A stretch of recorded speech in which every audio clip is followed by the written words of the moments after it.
An innocent child with few words makes a powerful plea. She just needs this job, and that unexpected supplication makes a millionaire completely rethink his decision.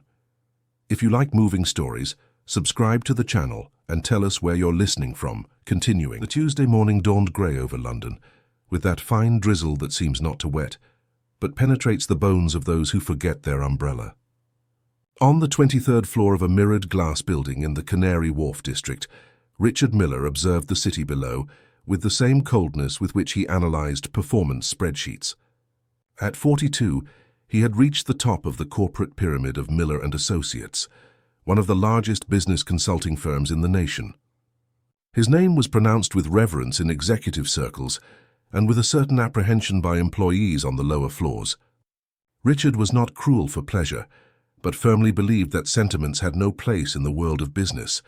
Efficiency was the word that guided every decision, every signature, every calculated glance he directed at the reports that landed on his desk. On that specific morning, as he savored his Italian espresso prepared by the imported machine that occupied a corner of his panoramic office, Richard reviewed the productivity indicators for the last 3 months. Everything needed to be in order, every sector operating like a well-oiled machine. He had built that company from scratch, after inheriting a small accounting firm from his father and transforming it into a giant that moved millions every year. The price of this meteoric rise had been high. A marriage dissolved 7 years ago. No children. Friendships reduced to strategic dinners with clients, and a routine that began at 5 in the morning at the gym and ended at 11 at night with yet another contract review. Richard lived to work and saw no problem with it. On the contrary, he was proud of his unwavering discipline. Around 10:30, Patricia Smith, his executive assistant for almost a decade, entered the office with a file under her arm, and that expression he knew well. It was the look of someone bringing delicate news, something that required a decision she would rather not witness. Patricia was a competent, organized, punctual woman, but there was a sensitivity in her that sometimes bothered Richard. She insisted on seeing human beings where he saw only numbers on a payroll. "Mr. Miller, I need to talk about an issue in the General Services Department," she began, hesitantly, adjusting her discreet framed glasses. The employee Joanna Stone from the cleaning sector missed 2 consecutive days without providing justification within the deadline established by internal regulations. According to company policy, this constitutes abandonment of duty. The Human Resources Department has prepared the dismissal notice and only needs your final approval. Richard didn't even lift his eyes from the computer screen. "Digital or physical signature?" he asked, with the tone of someone discussing the purchase of office supplies. Patricia took a deep breath. "Digital, actually," she replied. "But I'd like to add some information. Ms. Joanna called on the 2nd day explaining that she had a virus and that her daughter was also sick. She lives alone with the child. She had no one to leave the girl with. She tried to notify us, but the protocol requires a medical certificate within the first 24 hours. And she only managed to go to the local health clinic the next day." Richard finally diverted his attention from the screen and looked at Patricia with that gaze that admitted no questioning. "Patricia, how long have you worked with me?" "Almost 10 years, sir." "Then you know that rules exist for a reason. If we make an exception for one case, we'll make it for all. The company is not a charity. Approve the dismissal." "But, sir, she's an excellent employee, always punctual, never had problems before. She has a small daughter to raise alone." "Precisely because of that, she should have more responsibility, Patricia. Approve the dismissal and find someone else for the position. Next subject." Patricia left the office with a heavy heart, carrying the weight of a decision that wasn't hers, but which she would have to execute nonetheless. Richard returned to his numbers, to the analysis of a new contract with a multinational technology company, to the strategic planning for the next quarter.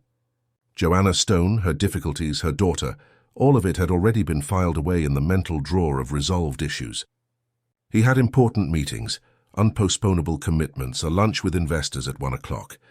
The routine followed its relentless course, as it always did. It was around 3 o'clock. As Richard was returning from a business lunch that had secured the signing of a £2 million contract, that the unexpected crossed the building's revolving door. The ground floor receptionist, a young woman named Felicity, who always greeted everyone with a professional smile, was the first to notice. A small girl, no more than 6 years old, entered the marble lobby with the determination of an adult, set on solving an urgent problem. She wore a slightly faded pink dress, Velcro sneakers on her feet, and, holding them with both hands as if they were precious trophies, a pair of immense yellow rubber gloves, the kind used for heavy-duty cleaning. The girl walked straight to the reception desk, lifted her chin to see over the high counter, and said in a firm voice that contrasted with her tiny size, "I need to speak to the owner of the company. It's urgent." Felicity blinked several times, processing the unusual scene. "Hello, dear. Are you lost? Are your parents here?" "I'm not lost, and my mom is sick at home. That's why I came. I need to speak to the owner." The receptionist tried to maintain her professional composure, but the situation was already starting to attract curious glances from employees passing through the lobby. "Look, sweetie, the owner of the company is very busy. Maybe I can help or call someone to talk to you." "No, it has to be him. It's about my mom's job. She can't be fired. I came to work in her place until she gets better." The silence that followed was broken only by the discreet sound of the elevator doors opening. Richard Miller stepped out of the cabin, finishing a call on his cell phone, his Italian leather briefcase under his arm, his gleaming shoes tapping on the floor with the confident cadence of someone who never hesitates. He wouldn't even have noticed the girl if it weren't for the unusual gathering around the reception and the pleading look Felicity gave him. "Mr. Miller, this little girl would like to speak with you." "It's about an employee. I think it's urgent." Richard stopped, turned, and for the first time that day something genuinely surprised him. There stood a frail child, with brown hair tied in a slightly crooked ponytail, holding yellow gloves that seemed 3 times larger than her hands, looking at him with a mixture of determination and fear that squeezed something inside his chest. Something he hadn't felt in so long that he almost didn't recognize it. The girl didn't look away. "Are you the owner?" "I am the company president, yes." "Then you can't fire my mom. She only missed work because she was sick, and I was too. But now I've come to work in her place. Look, I brought the gloves. I know how to clean. My mom taught me. Please, she really needs this job." Around them, employees stopped pretending not to pay attention. Some discreetly pulled out their phones, touched by the scene. Richard felt all eyes on him, awaiting his reaction. He could simply tell someone to take the girl home, resolve it with a call to human resources, maintain the safe distance he always kept between his professional life and the personal tragedies of others. But something in those yellow gloves hanging from her thin arms, in that voice that tried to sound brave but trembled at the edges, in those brown eyes full of hope and despair, cut through his defenses like a sharp blade. "What's your name?" he asked, surprised by the soft tone he used. "Sophia. Sophia Stone. And your mother is Joanna Stone?" The girl nodded, excited that he knew her mother's name. "That means he won't fire her," she thought, not yet understanding how the adult world worked. Richard looked around at the faces watching him, feeling a strange pressure, as if he had been placed on a stage without having memorized his lines. Patricia appeared from the elevator, drawn by the unusual commotion, and when she saw the scene, she immediately understood what it was about. "Mr. Miller, this is Miss Joanna's daughter," she said softly, approaching. Richard nodded, still processing the situation. "Sophia, does your mother know you're here?" "No, she's sleeping. I took the bus by myself." "You took the bus by yourself?" The girl nodded, proud of her own courage. "My mom always takes 2 buses to come to work. I memorized the way. It's not that hard." Richard felt something crumble inside him. That child had crossed the city alone, facing streets, traffic, dangers she couldn't even comprehend, all to save her mother's job. All because he, sitting comfortably in his leather armchair, had digitally signed a dismissal without a second thought. "Patricia, cancel Miss Joanna's dismissal," he said, surprising himself. Patricia's eyes widened. "Cancel it now and inform HR that she will have paid leave until she fully recovers." "Yes, sir," Patricia replied, trying to hide a relieved smile. Richard turned his attention back to Sophia, who was now looking at him with eyes shining with unshed tears. "Does that mean my mom won't be fired?" "Your mom won't be fired, Sophia, but you can't take the bus alone. That's very dangerous. Where do you live?" The girl gave him the address, a neighborhood in the East End that Richard only knew by name. one of those places that appear in statistics, but which he had never personally needed to visit. "Patricia, arrange a car to take Sophia home, and get me Miss Joanna's full address. I'm going to visit her today."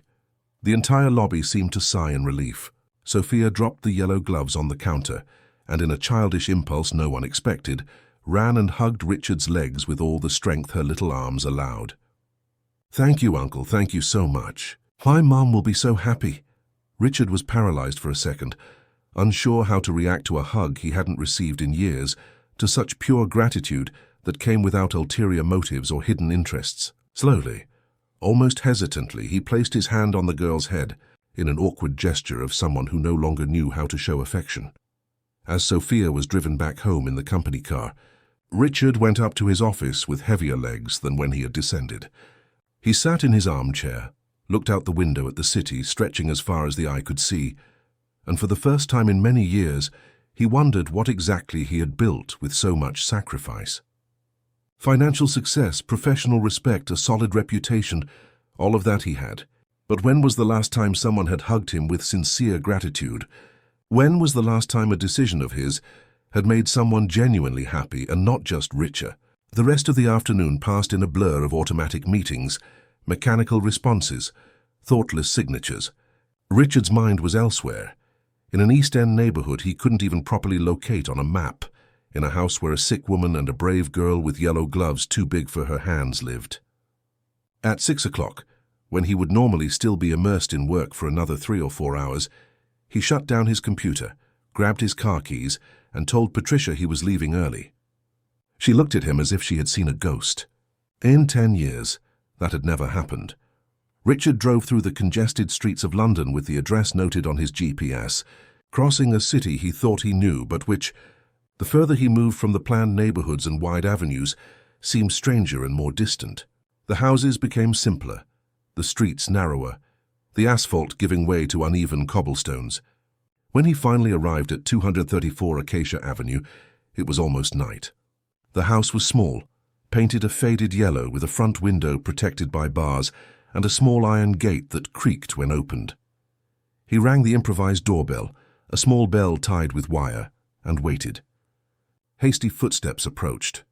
The door opened and there was Sophia, still in her pink dress but now barefoot, and with a huge smile lighting up her face. "Uncle, you came to visit us," she shouted, pulling him by the hand inside. Richard entered the simple house with old but clean furniture, the smell of homemade food in the air, walls decorated with children's drawings taped up. And it was there, stepping on that polished concrete floor, hearing Joanna's faint voice calling from the living room to know who had arrived, that Richard Miller began to understand that the world he knew was much smaller than he imagined, and that perhaps, just perhaps, he had spent all those years building an impressive life on the outside while letting something essential die on the inside. Joanna Stone was sitting on the living room sofa when she saw the man in the impeccable suit enter her house, pulled in by her daughter's excitement. She recognized Richard immediately, not from personal encounters, which they never had, but from photos on the company's bulletin boards, from stories circulating among employees, from the reverence with which his name was pronounced. She felt her face flush with shame. She was in simple clothes, her hair disheveled, her modest home exposed to the eyes of someone who probably lived in an apartment the size of an entire floor. She tried to get up, but her legs were still weak from the virus that had knocked her down in recent days. "Mr. Miller, I'm sorry to receive you like this," she began, her voice choked. "I didn't know Sophia had gone to the company. When I woke up and saw she wasn't there, I nearly died of fright. The neighbor told me she saw her taking the bus. I never imagined she would be capable of doing that. Please forgive the trouble we caused." Richard stood in the middle of the room, feeling completely out of place. That universe was so distant from his that he didn't even know how to behave, what words to use, what gestures to make. "You don't need to apologize, Miss Joanna," he said, his voice softer than usual. "In fact, I'm the one who should apologize. I made a hasty decision about your dismissal. I've already cancelled everything. Your job is guaranteed, and you will have paid leave until you fully recover."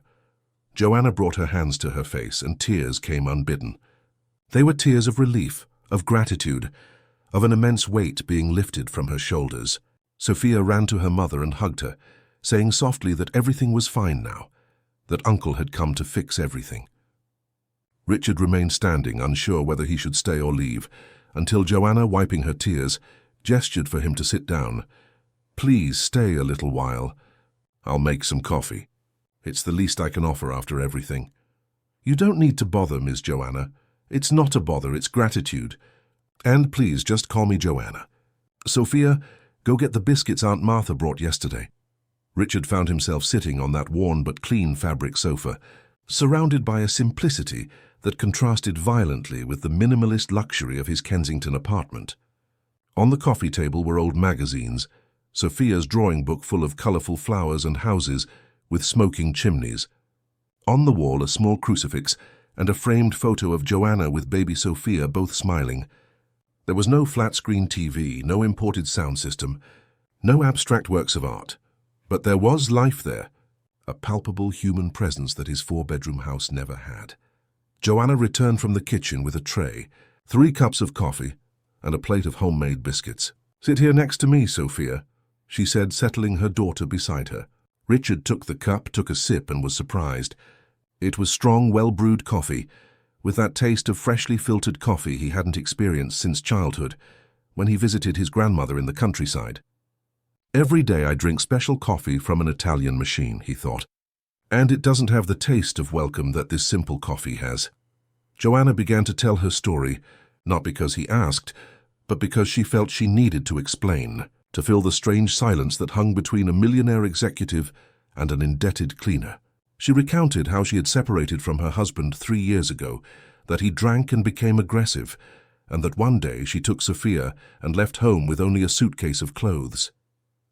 She spoke of the difficulties of starting over, of how she got the job at the company through a cousin who worked in the cafeteria, of how every day was a battle between paying the bills and giving her daughter a minimum of dignity. She spoke of the public school where Sophia studied, of her dreams for the girl to have a better future, of how she saved every penny to buy school supplies without having to ask for donations. Richard listened in silence, and each word was a stone being placed on his chest. He had grown up in a middle-class family, the son of an honest accountant who had built a fortune through hard work. He had never gone hungry, never slept without knowing if he would have food the next day, never had to choose between medicine and food. His climb to the top had been challenging, requiring sacrifices, but sacrifices of comfort, not of survival.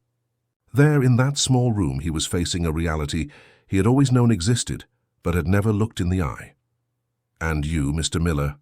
Joanna asked, shifting the focus of the conversation. "Forgive my boldness, but a man like you, so successful, must have a beautiful family waiting at home, no?" Richard hesitated. "I don't have a family. I was married many years ago, but we separated. We had no children. I live alone.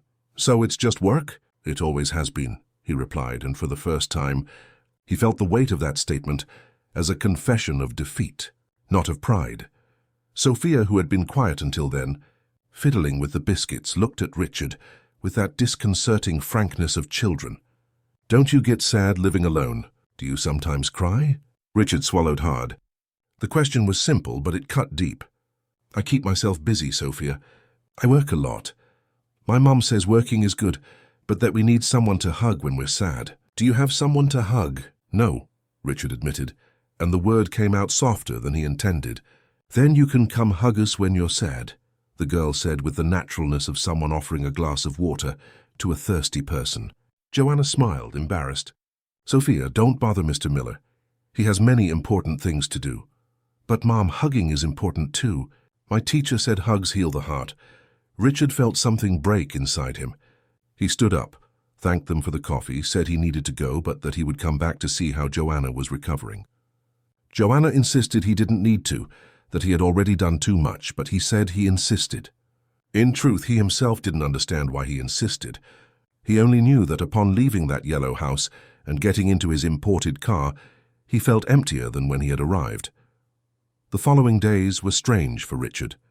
He continued to keep his impeccable schedule, waking early, going to the gym, leading meetings, signing contracts. But something had changed. During meetings, when someone talked about cutting personnel costs, He found himself thinking of Joanna, of how many Joannas existed in the company. When he signed a millionaire bonus for himself, he thought of Sophia taking the bus alone because her mother couldn't lose her job. And this bothered him, distracted him, jumbled the cold logic that had always guided him. On Thursday of that same week, he returned to the Yellow House. He brought fruit, a better flu medicine his private doctor recommended, and a teddy bear for Sophia that he bought without knowing why he bought it. Joanna opened the door, surprised and touched. "Mr. Miller, you didn't have to." "I know I didn't have to," he replied, "but I wanted to come." This time the conversation flowed more naturally. Richard helped Sophia with her math homework, while Joanna prepared dinner. When she invited him to stay, he accepted without hesitation, surprising himself. They ate pasta with homemade tomato sauce, rice, beans and steak with onions at a small formica table. It was a simple meal, but it had a flavor that the starred restaurants he frequented could never reproduce. It was the taste of food made with caring hands, served with the warmth of someone receiving a visit as a gift. After dinner, Sophia asked to show him her drawings. Richard sat on the living room floor, something he hadn't done in decades, and listened to the girl explain each scribble, each little house, each yellow sun, and each giant flower. Joanna was washing dishes in the kitchen, and every now and then she looked at the scene through the open door. There was something deeply touching about seeing that powerful man, in a dress shirt and an expensive watch, sitting on the floor listening to a 6-year-old talk about her dreams drawn on cheap printer paper. When Richard left that night, Sophia hugged his leg again. "Come back soon, Uncle, you're nice." "I will," he promised, and it was a promise he intended to keep. On the way back home, crossing the illuminated city, Richard turned on the radio and let any song play. He wasn't thinking about spreadsheets, meetings, or contracts. He was thinking about Sophia's smile, the gratitude in Joanna's eyes, the strange feeling of belonging, even if briefly, to something greater than his own success. The visits became frequent. 2-3 times a week, Richard would appear at the Yellow House. Sometimes he brought something, sometimes he arrived empty-handed, but he was always received as if he was someone special. He helped with grocery shopping, took Sophia to the park on Sundays, stayed for lunch. Joanna, recovered from the virus, returned to work. But now there was an improbable friendship between her and Richard that grew with each conversation. Each shared coffee, each exchanged story. One night, after Sophia had fallen asleep, Joanna and Richard talked on the tiny porch of the house. She asked why he kept coming, why a man like him dedicated time to a family that wasn't his, that had nothing to offer but simple affection and homemade food. Richard remained silent for a long moment, looking at the stars that were barely visible in London's polluted sky. "Because here I feel real," he finally replied. "Because for the first time in many years when I'm here, I'm not the company president, I'm not a name on a business card. I'm just Richard." And it had been a long time since I knew who Richard was without the titles and the money. Joanna gently touched his arm, a gesture of understanding that needed no words. "You're welcome here any time you want, Richard. Not as the company president, but as our friend." And Richard realized that was exactly what he needed to hear, exactly what he had been seeking without knowing he was seeking it. A place where he didn't need to prove anything, achieve anything, impress anyone. A place where he could simply exist. But corporate reality was not willing to leave him in peace. Shareholders began to notice the changes. Richard left the office earlier, missed important dinners, seemed distracted in strategic meetings. Comments started in the corridors, speculations. Some said he was sick, others that he had a secret lover. Few imagined the truth, and that truth was about to violently collide with the world he had built with so much effort, forcing him to choose between two lives that seemed impossible to reconcile. The board meeting was scheduled for 9 in the morning on a rainy Monday. Richard arrived punctually as always, but for the first time in years he felt the weight of something beyond work on his shoulders. In the last 2 months his life had split into 2 parallel worlds that didn't touch. On one side, the 23rd floor, strategic meetings, multi-million-pound contracts. On the other, the Yellow House in the East End, simple dinners, Sophia's drawings scattered on the coffee table. And the more he moved between these worlds, the more he felt he didn't quite fit into either. The shareholders were already seated around the enormous glass table when he entered. Serious faces, open folders, numbers projected on the wall. Maurice Thompson, the majority shareholder after Richard himself, went straight to the point as soon as everyone was settled. "Richard, we need to talk about your performance in recent months. The company is profitable, it's true, but we've noticed changes in your behavior that concern us. You've missed important commitments, delegated decisions you always made personally, and frankly, you seem to have your head elsewhere." Richard took a deep breath. He knew this conversation would come sooner or later. "I've been dedicating time to matters I consider important, Maurice. The company continues to grow. Results are within targets. I see no cause for concern."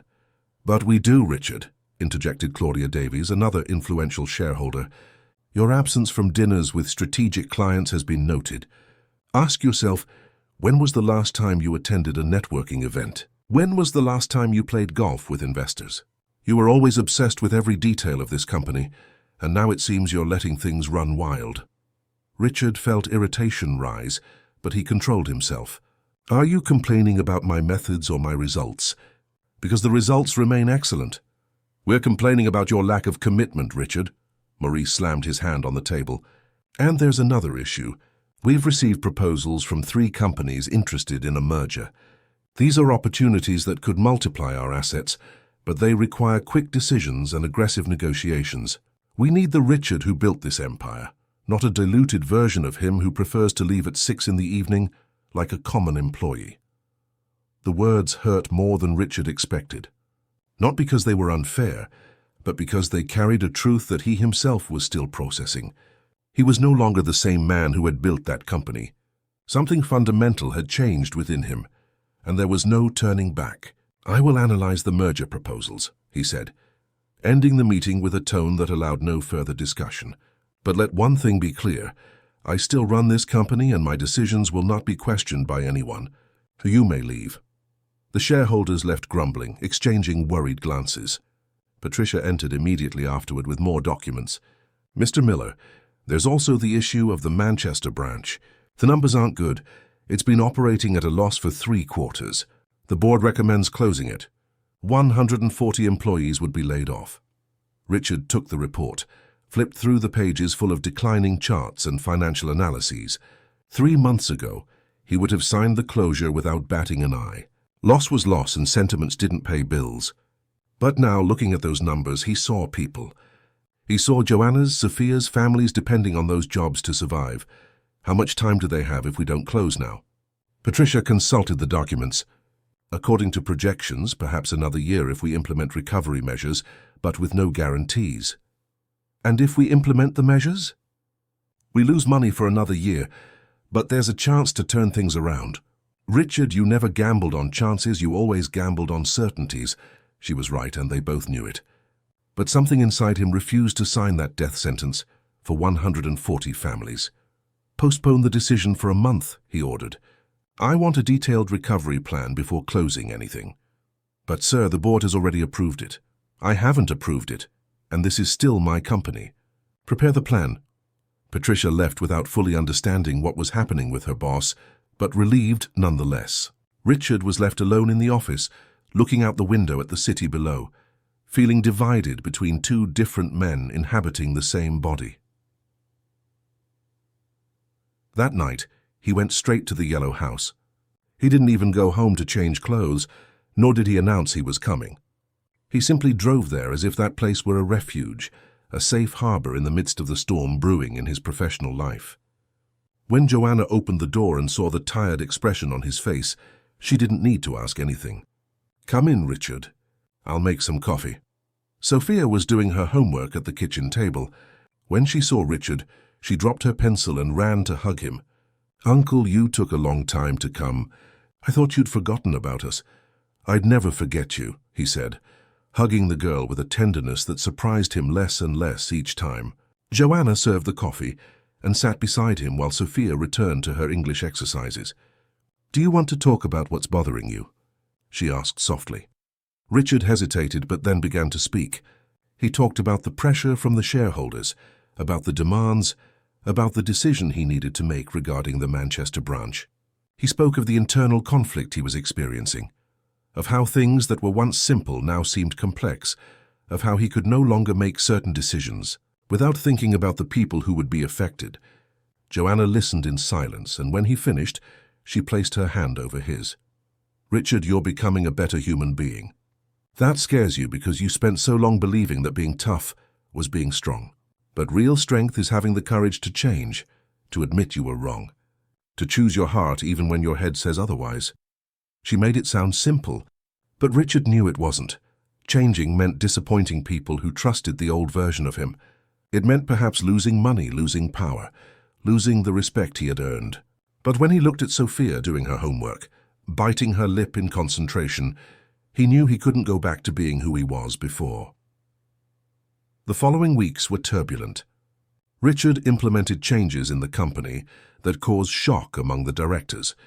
He created an emergency fund for employees in financial difficulties. He established free medical assistance for all employees, not just those in high positions. He extended maternity and paternity leave beyond what the law required. He initiated a scholarship program for employees' children.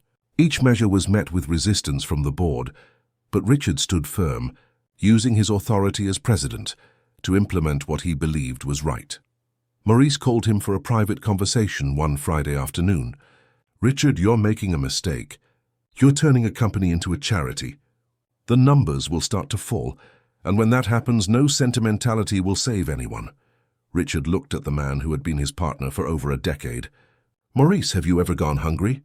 Have you ever had to choose between medicine and food? Have you ever seen your child ask for a toy and couldn't give it because the money barely covered the basics?" Maurice frowned. "No, so what? So these people who work here, cleaning our bathrooms, serving our coffee, organizing our files, they go through that every day. And if I can do something to ease that burden without breaking the company, I will." "That's romanticism, Richard. Business doesn't work like that." "Maybe it's time business worked differently then." The conversation ended badly, with Maurice threatening to call an extraordinary general meeting to discuss Richard's continued presidency. It was a low blow but legal.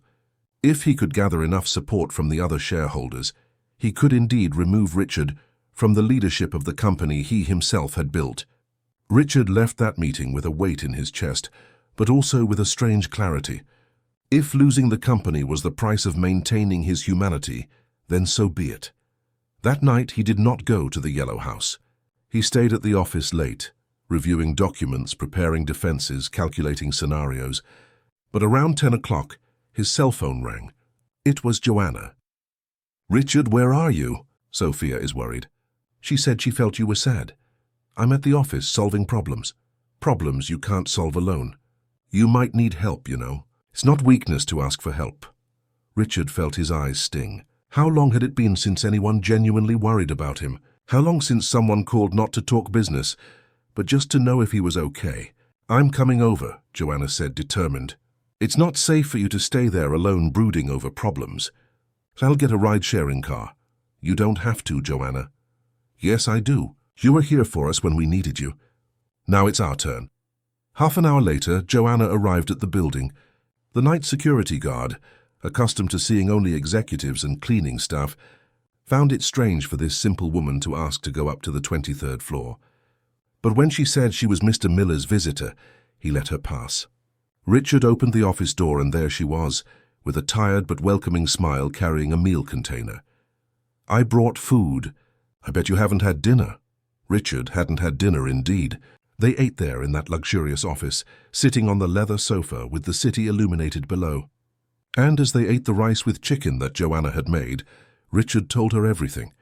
Maurice's threats, the risk of losing the company, the fear of having changed too late and losing everything because of it. Joanna listened to everything, and when he finished, she said something he would never forget. "Richard, you can lose a company, but you can't lose who you are. And who you've become in these past few months is worth much more than any position or title. If you have to choose between the man you were and the man you are now, choose this one. This man has a heart. This man knows how to love. This man is a father to my daughter without needing papers or surnames. And there's no money in the world that can pay for that." Richard looked at that strong woman, who had faced an abusive marriage, poverty, the possibility of losing her job, and yet maintained a sweetness in her eyes that he had never managed to preserve despite all his wealth. And at that moment, Sitting in that office where he had made decisions that moved millions, he made the most important decision of his life. No matter what happened to the company, he would not go back to being who he was before. That man had died the day a 6-year-old girl appeared with yellow gloves too big for her hands, and a new man had been born. A man who was still learning to live, but who at least was truly alive for the first time in decades.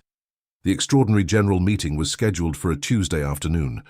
Richard entered the boardroom knowing that this could be his last day as president of the company he had built from scratch. The shareholders were all present, faces grim, papers organized. Morris led the meeting with the efficiency of someone who already had the votes counted. He presented numbers, graphs, comparisons. He showed how Richard's new policies had increased costs, reduced margins, and compromised the company's competitiveness in the market. Richard listened to everything in silence. When it was his turn to defend himself, he stood up, but he didn't present spreadsheets or graphs. He just told a story. The story of a 6-year-old girl who crossed the city alone with a pair of yellow gloves because she was afraid her mother would lose her job. The story of how that scene made him see that behind every number, every cost, every dismissal decision, there were real people with real lives and real pains. He told how he had discovered that being efficient was not the same as being human, and that a company could indeed be profitable without needing to crush people in the process. He ended by saying something that surprised everyone, including himself. If maintaining these policies means losing my position, then let it be lost. But let me tell you one thing. You can remove me from the presidency, but you cannot take away from me the certainty that I have changed this company for the better. And the employees know it. Ask them if they prefer to go back to the old way or keep the new policies. Ask them if they feel more valued now or before. Because ultimately, they are the ones who make this company work, not us sitting in these comfortable chairs. The silence that followed was dense. Maurice was about to call for a vote when Patricia entered the room, something she had never done during a closed meeting. "Mr. Miller, I apologize for interrupting, but there's something you need to see." She turned on the projector and displayed her computer screen. It was the news page of a major portal. The headline read, "London-based company becomes example of social responsibility with innovative employee support policies."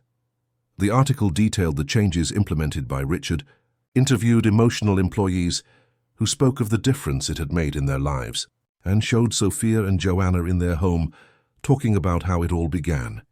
The story had gone viral on social media. Thousands of comments praised the company's stance, urging other corporations to follow suit. And most importantly, major clients had contacted them, wanting to close new contracts specifically because the company demonstrated values they wanted to associate with their brands. Morris looked at the screen, then at Richard, then back at the screen. The other shareholders whispered among themselves, mentally recalculating the costs and benefits of that turnaround. Richard was also surprised. He hadn't planned it, hadn't sought the spotlight. Everything had happened organically, and the impact was there, quantifiable, undeniable. Claudia Davies was the first to speak. "Richard, I think we underestimated the reputational value of these actions. Perhaps we should reconsider." One by one, the shareholders began to agree. Maurice was the last to concede, but even he had to admit that the tide had turned.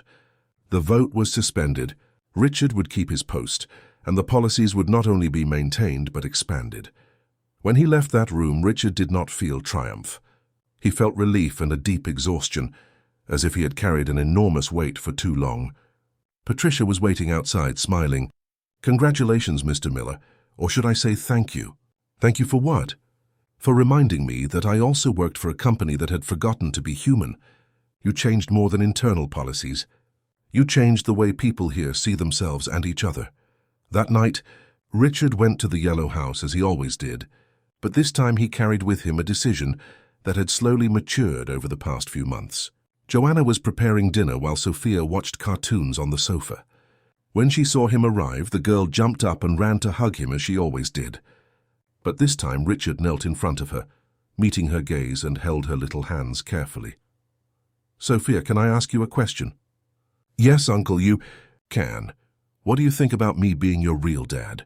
Not just a friend who comes to visit, but your actual dad with papers and everything." The girl's eyes widened. "Really? Will you live here with us?" Well, actually, I was thinking you could move to a bigger house where we would all have more space. But only if you want to, of course. Sophia looked at her mother, who was standing in the kitchen doorway with her hands over her mouth, her eyes welling up. Joanna, Richard stood up and walked over to her. Do you accept? Not just to have a better house, but to build a family with me. I know I'm not perfect. I'm still learning how to be a proper human being. But I love you both. I've discovered that you two are the only truly important thing I have in life. Joanna let the tears flow, and between sobs of happiness, she said yes. Sophia screamed with joy and jumped into Richard's arms, calling him Dad officially for the first time. And there, in that small living room of a yellow house in the East End of London, a new family was born. Not of blood, not of law, but of love that had grown in the most improbable places, watered by the humility of a man who had learned to see beyond numbers. The following months were a period of adjustment. Richard didn't buy a mansion, as Joanna feared he might. He found a comfortable but simple house in a middle-class neighborhood, with a yard for Sophia to play in and enough space for everyone without being ostentatious. The yellow house was renovated and rented to a family in need, with a symbolic rent that barely covered expenses. Richard insisted on keeping the yellow color on the walls as a reminder of where it all began. Sophia's adoption was formalized on a sunny September morning. The judge asked the girl if she was sure, and Sophia replied with that disconcerting sincerity that characterized her. Yes, Your Honor. He's the best dad in the world. He cooks with me, helps me with my homework, reads me stories before bed, and is never too busy to give me a hug. The judge smiled. Richard swallowed a lump in his throat, and Joanna squeezed his hand as the verdict was read. Sophia Stone Miller. The full name sounded like music to Richard's ears. The wedding took place 3 months later, in an intimate ceremony in the backyard of the new house. There was no list of important guests, only people who truly loved the couple. Neighbors, Joanna's colleagues, a few true friends Richard discovered he had when he stopped treating relationships as business transactions. Patricia was there, emotional, as were other company employees who had become close. Sophia was the flower girl, wearing a simple but beautiful dress she helped choose herself. When it was time for the vows, Richard held Joanna's hands and said, his voice choked, Joanna, you taught me that wealth is not measured in money, but in moments. You taught me that success is not reaching the top, but having someone to hug when you come home. You taught me that I could be more than a company president, that I could be a father, a husband, a friend. You taught me how to live, and I promised to spend the rest of my life trying to be worthy of that lesson. Joanna also cried as she made her vows. Richard, when you first entered my house, I thought you were just a rich man trying to ease his conscience, but I learned that you are a good man who was lost and just needed someone to show him the way home. Thank you for choosing us. Thank you for making us your family. Thank you for proving that it's never too late to change, to love, to start over. The kiss sealed not just a marriage, but a complete transformation. The cold man who signed dismissals without hesitation had died. In his place, a father, a husband, a human being who knew his worth, was not in how much he had, but in how much he loved, had been born. The years passed as they usually do when filled with genuine happiness. The company prospered, not despite the human changes, but because of them. Motivated employees work better, clients prefer companies with values, and Miller & Associates' reputation as a corporation that put people first brought financial fruits that no one had predicted. Richard learned to delegate, to trust, to leave the office at 6 in the evening to have dinner with his family. He learned that meetings could wait when Sophia had a school presentation, that contracts could be signed tomorrow when Joanna needed company at the doctor. 2 years after the wedding, Peter was born, a boy with green eyes like Richard's, who completed the family in a way everyone felt but no one could explain. Sophia became a protective and loving older sister, sharing her toys and teaching her younger brother the same lessons of kindness she had learned from her mother. Richard discovered that being a father to a baby at 45 was exhausting, but it was also the most rewarding experience he could imagine. Waking up in the middle of the night to change diapers, rocking a crying baby, seeing the first smiles and first steps, all of this was infinitely more valuable than any deal he had ever closed. On Sundays, the routine was sacred. Richard woke up early and made pancakes for the family. Sophia invented crazy fillings, strange combinations of sweet and savory that sometimes worked and sometimes were delicious disasters. Joanna made fresh fruit juice, and everyone had breakfast on the porch listening to the birds and planning the day. Sometimes they went to the park, other times they stayed home watching movies. And on rainy days they built blanket forts in the living room and stayed inside telling stories. One Saturday afternoon, almost 5 years after that day, Sophia appeared at the company with yellow gloves. Richard was sitting on a bench in the small park near home, watching Sophia push Peter on the swing. Joanna sat beside him, took his hand, and they stayed there in comfortable silence, just enjoying that moment of peace. "Are you happy, Richard?" Joanna asked, more as an affirmation than a question. "Very," he replied, and it was true. Happy in a way I didn't even know existed. He looked at Sophia and Peter, at the house he now called home, at the woman beside him who had taught him how to live, and thought of everything that had changed. The company still existed, the money kept coming, but none of that mattered more than those childish laughs echoing in the sunny afternoon. "I discovered something, Joanna," he said, still watching the children. "What?" "That Sophia's yellow gloves were too big for her hands, but they were the perfect size to open my heart." Joanna smiled and rested her head on his shoulder. "And I discovered that sometimes God sends angels disguised as self-important executives, just waiting for the right moment to wake up to life." Richard laughed. That unrestrained and sincere laugh he never had before meeting that family. The two stayed there watching the sun slowly set, painting the sky orange and pink while the children played, unconcerned with anything beyond who would reach highest on the swing. That night, after the children were asleep, Richard went to Sophia's room. She was almost asleep, hugging the teddy bear he had given her years ago, now worn from so much affection. He sat on the edge of the bed and brushed a strand of hair from her face. "Dad," she murmured, still sleepy. "Hi, my love." "Thank you for staying," she said with that strange wisdom children sometimes have. "For staying where?" "Here with us. That day I went to your company with the gloves. I was afraid you would send me away." "But you didn't. You stayed." Richard felt his eyes sting. "I'm never leaving, Sophia." "You are my home now." "I know," she smiled and finally closed her eyes, falling into a peaceful sleep. Richard stayed there for a few more minutes, just watching that girl who had been brave enough to cross an entire city holding yellow gloves, and whose simple, pure love had completely transformed his life. He stood up, turned off the light, and left the room in silence. In the hallway, Joanna was waiting for him. "Is she okay?" "She's perfect," he replied. "And so are we." 5 years after that day, a little girl appeared at a company with a pair of yellow gloves. Richard Miller finally understood the meaning of wealth. It wasn't in investments, in properties, in bank accounts.